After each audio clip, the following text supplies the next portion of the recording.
Okey. Jadi kebiasaannya kita ada dua jenis brachytherapy. Sama ada ia adalah permanent, iaitu kita letakkan bahan radioaktif itu secara kekal, ataupun kita dah letakkan untuk certain masa waktu, okey, dan kita keluarkan balik sehingga kita dah bagi dos yang mencukupi kepada bahagian tumor. Okey, jadi ini adalah contoh untuk prostate brachytherapy. Okey. Ini untuk gynecology brachytherapy, kalau untuk cervix brachytherapy, dan ini adalah untuk kawasan hidung, nasopharyngeal carcinoma punya kanser. Okey. Jangan saya dah dengar dah macam mengeri tengok gambar. Okey. Jadi untuk kanser cervix, okey, jadi apa yang saya akan ceritakan hari ini adalah prosedur brachytherapy untuk kanser cervix. Sebab kanser cervix brachytherapy adalah benda yang memang wajib dirawat menggunakan brachytherapy teknik. Sebab kalau kita tak rawat menggunakan brachytherapy teknik, possibility untuk tumor recurrence adalah tinggi. Okey. Okey. Jadi macam yang saya beritahu, ada dua jenis. Satu permanent implant. Okey, yang macam ni adalah contoh gambar daripada PET scan, di mana kita confirm kata ada tumor dekat situ. Jadi kita akan masukkan beberapa bahan radioaktif di dalam kawasan tumor, dan biasanya bergantung kepada kes. Okey, jadi mungkin untuk pasien ni dia adalah kekal. Okey, dia punya implant dia adalah kekal. Untuk kes yang macam ini, okey, bagaimana cara kita memberikan rawatan secara temporary, iaitu kita masukkan bahan radioaktif secara sementara adalah menggunakan jarum-jarum yang kita panggil applicator ataupun transfer tube. Okey. Jadi biasanya dalam OT doktor akan tanam jarum-jarum ni, kemudian menggunakan jarum-jarum ni kita akan masukkan bahan radioaktif untuk certain masa, kemudian bahan radioaktif tu akan dikeluarkan semula. Okey, jadi apa yang saya akan ceritakan hari ini adalah apa yang berlaku untuk temporary implant di dalam brachytherapy room. Okey. Okey, jadi di mana lokasi bilik brachytherapy? Onkologi. Sebab ni adalah untuk rawatan kanser, jadi dia berada di Jabatan Onkologi Klinikal, okey, dan di bahagian perkhidmatan radioterapi. Bukan di bahagian daycare, di bahagian belakang dekat bahagian radioterapi. Okey, jadi saya akan ceritakan secara overall apa yang berlaku dalam proses temporary implant brachytherapy. Okay, so the first step adalah patient's preparation. So biasanya malam sebelum tu patient akan dimasukkan ke ward. Okay, so pagi tu kita akan minta patient dibawa turun, dan kita ada NS team yang akan standby untuk prepare patient. So diorang akan decide sama ada under GA ataupun under spinal pada masa itulah, bergantung pada patient condition. So usually dalam keadaan ni ada dua team, iaitu team onkologi yang terdiri daripada nurse kita, staff nurse kita, dan PPK, dan juga NS punya team. Okay. Lepas patient dah under GA ataupun under spinal, so onkologis, doktor akan masukkan applicator. Okey, jadi kebiasaannya pada waktu ni yang ada berhampiran dengan patient adalah kita punya staff nurse, kita punya PPK, dan juga doktor. So usually dalam 4 atau 5 orang lah, dan juga seorang NS. Okey, selepas applicator ni dimasukkan, kita akan hantar patient pergi ke bilik depan brachytherapy, bilik simulasi, di mana kita akan ambil gambar, kita akan buat imaging, CT imaging, supaya kita boleh nampak sama ada applicator yang dimasukkan tu masuk ke dalam kawasan tumor ataupun tak, okey ke tak, sengit ke tak. So kita boleh identify tumor tu. Okey. Selepas imaging, kita akan buat treatment planning. Treatment planning ni adalah proses yang di mana dilakukan oleh fizisis, oleh pegawai fizik macam kami.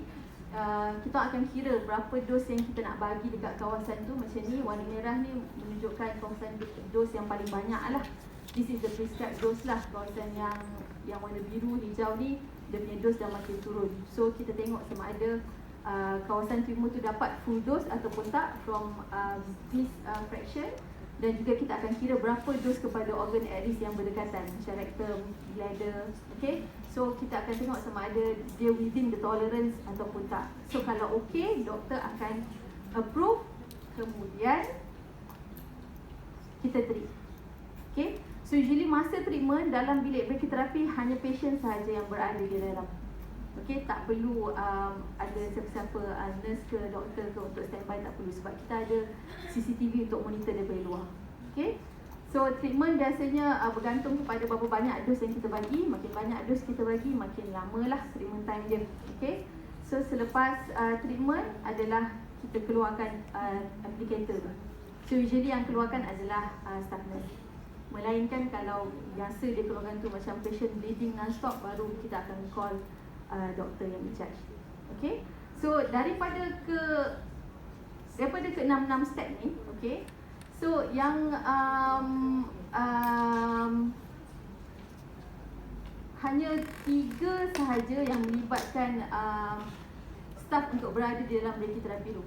Okay, iaitu untuk patient's preparation, tube applicator insertion dan juga masa tube pengeluaran, tube retraction. Yang lain dan lagi 3 prosedur tu tak melibatkan prosedur di dalam brachytherapy. Okay, so daripada 3 ni, okay, kita estimate time untuk satu prosedur, untuk ketiga-tiga prosedur ni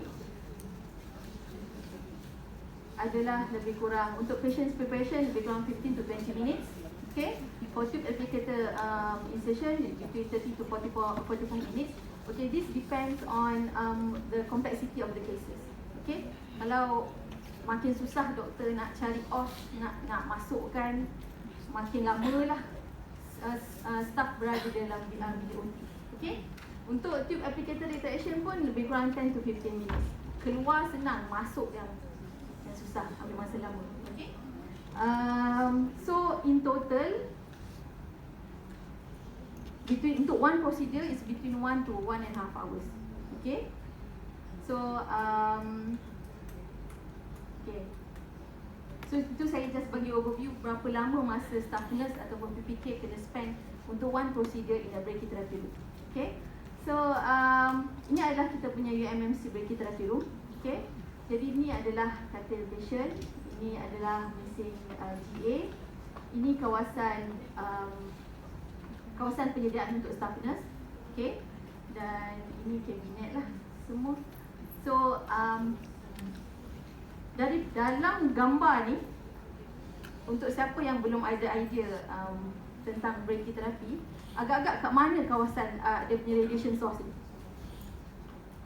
Yang mana satu radiation source ni? Yang mana? Yang ni? Yang ni ke? Yang ni ke?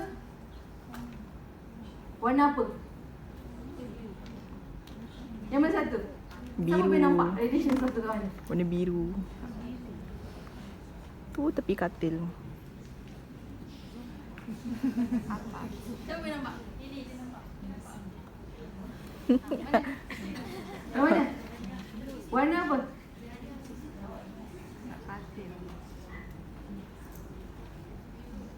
Okey, saya tanya staff brachytherapy. Saya dah nampak dah. Cepat.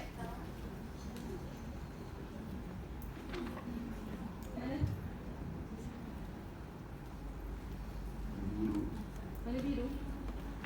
Biru yang mana? Lantai. Mana biru mana? Ni. Kat dinding ni. Ni. Okay, so this is brachytherapy machine, bukan brachytherapy source. Okay, so source, brachytherapy source, radiation source kita tak nampak. Okay, cuma ini adalah machine yang kita panggil afterloader yang menempatkan brachytherapy source. Okay, jadi kalau kita tengok kat sini, dia adalah sebesar ni, lebih kurang tinggi ni. Okay, jadi agak-agaknya dalam mesin sebesar ni ada berapa banyak radiation source? Saya tanya lagi. Okey, siapa? Ada berapa banyak radiation source? Radiographer? Ini? Berapa? 28. Berapa? Ada berapa banyak radiation source? Ini adalah radiografer yang memang biasa bekerja di brachytherapy room. Saya nak tengok jawapan ni betul ke tak?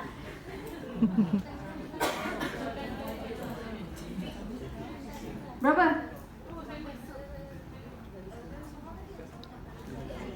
Berapa? Berapa? Kak Indah. Berapa? 24. Confirm? 25. Radiation source macam mana tu? Satu je. Okey, sebenarnya ada satu je. Tengok, ni radiografer yang biasa kerja ni. Okey? So kita hanya ada satu sahaja source. Okey, walaupun kita nampak banyak lubang dekat sini, tapi dia hanya keluar. Kalau perasan tadi, okay, kita go back to gambar ni. Okay, so ni ada 3 applicator. So biasanya untuk cancer cervix kita akan masukkan 3 applicator. So biasanya source dia akan keluar ke satu applicator dulu, lepas tu masuk balik, keluar balik ke applicator tengah, masuk balik, keluar balik. So kita hanya ada satu sahaja. Okay, so untuk mesin sebesar ni kita hanya ada satu sahaja radiation source. Okay, jadi radiation source tu saya nak cakap ini adalah radiation source tu. Okay, dan kita ikat dia dengan wire. Okay, sebab kita dah berada di zaman di mana kita dah tak gunakan staff untuk keluarkan radiation source. 20 years ago, memang usually staff yang kena keluarkan radiation source daripada patient. Okay, so now with the advanced technology, kita dah guna source yang kita ikat to wire. So nanti dia akan automatic, machine tu sendiri akan retract the source. Okay, so in terms of radiation protection, dah banyak safe daripada procedure tu. Okay, so dan source ni pula sebenarnya dia adalah lagi kecil daripada duit di mesin. Duit di mesin, bayangkan, tapi dia lagi kecil daripada duit di mesin. Okay, okay, so ini adalah skema apa yang ada dekat dalam ni. So saya nak tunjuk betapa kompleks dia, tapi hanya meletakkan satu sahaja source di dalam mesin tu. Dan dekat tepi-tepi ni semua adalah shielding. Okay, ni adalah lead equivalent shielding. Okay, so mesin yang sebesar ni dia dilengkapi dengan shielding dan juga complex arrangement of the source within the machine itself. Okay, so ini adalah source tu. Dia punya panjang dia adalah 6mm sahaja. Okay, tapi sebenarnya source yang berada di dalam 6mm ni, source tu hanya panjangnya adalah 3mm sahaja. Sangat kecil. Okay, jadi memang kalau katakan dia keluar dan terjatuh pun kita tak akan boleh nampak. Okay, so source yang kita ada adalah cobalt 60. Okay, so different institution have a different radiation source. Okay, jadi biasanya apa yang kita lakukan, apa yang medical physicist akan lakukan, kita akan buat dose survey pada surface dan juga pada jarak 1 meter. Okay, sebab kita nak tahu berapa banyak dos yang berada di sekeliling di dalam kawasan brachytherapy di sekeliling mesin, supaya kita boleh bagi tahu dekat kita punya staff, okay, you selamat kalau you berada pada jarak certain distance. Okay, jadi kita akan measure dekat tepi, okay, dan juga dekat bahagian depan di setiap sisi mesin tu sendiri. Okay, jadi ini adalah bacaan yang kita dah buat measurement. Okay, so pada jarak permukaan mesin tu adalah 6 microsievert per hour. Okay, saya rasa memang agak confused kalau kita nak ingat dia punya unit. Jadi tak perlu tengok unit, saya rasa just tengok aja dia punya value.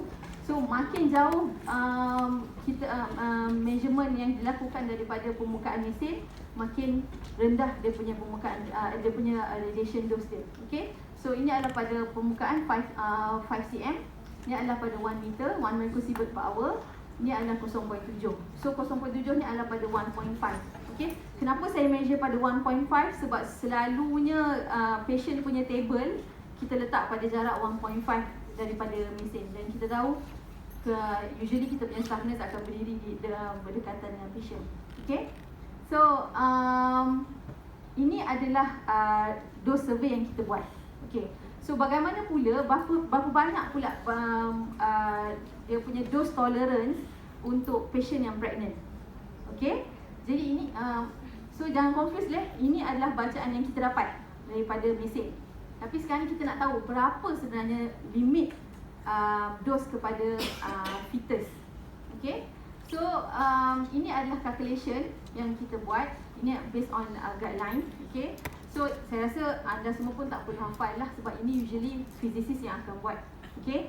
Cuma yang kita nak tahu biasanya adalah kita akan bincang dengan sister ataupun matron, berapa lama masa staff nurse yang pregnant tu akan diletakkan dalam untuk bertugas di brachytherapy. So calculation yang saya buat ni adalah based on yang paling maksimum lah. Kalau kita assume satu prosedur 1 jam, so katakanlah dalam satu hari ada 5 prosedur. So 5 jam kali dengan 5 hari dalam masa 1 minggu, okay, kali dengan 40 weeks. 40 weeks ni sebab pregnancy 9 months, okay, 9 kali 4 36 plus minus 4 weeks, so maximum 40 weeks.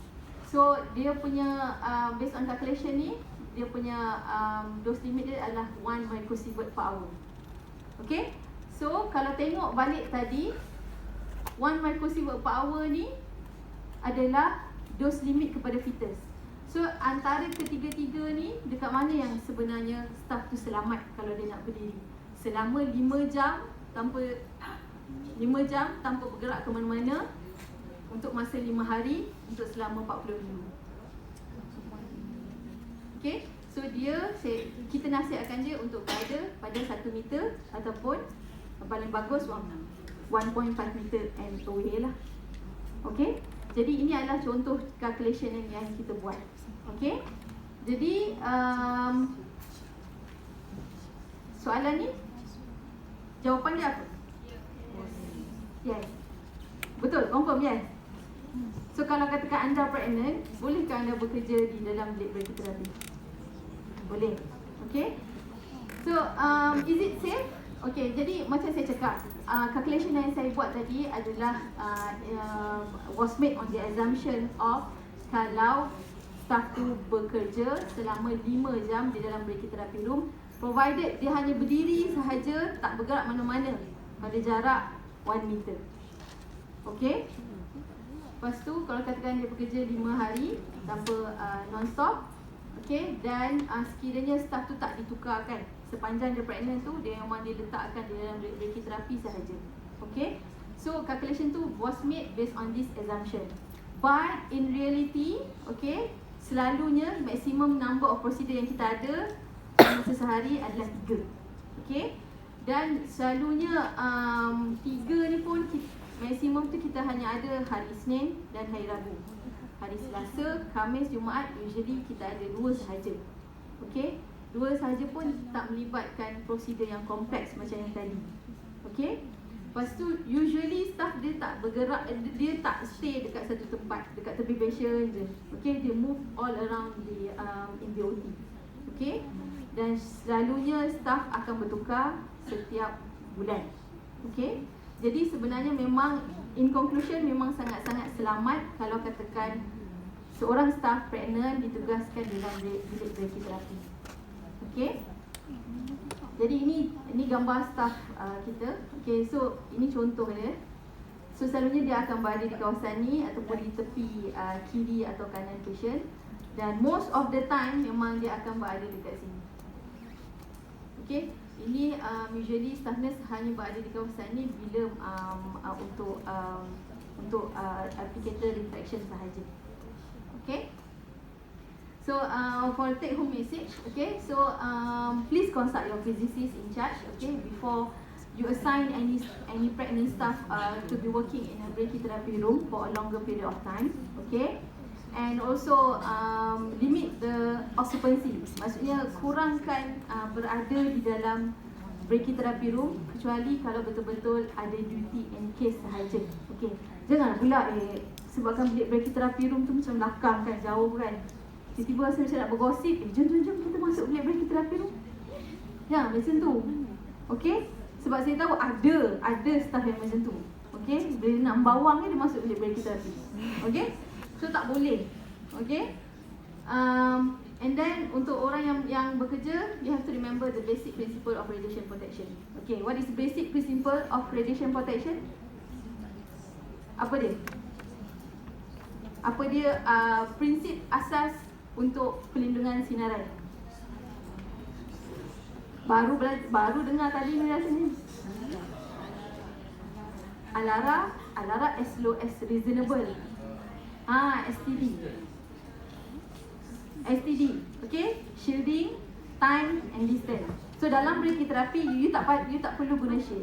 Okay? You tak perlu guna RPE, radiation protective equipment. Tapi what is the important thing is you limit your time, okay? Dan you jarakkan. Okay? So that's all. Thank you. So kalau apa-apa yang queries, you boleh rujuk kepada unit fizik perubatan.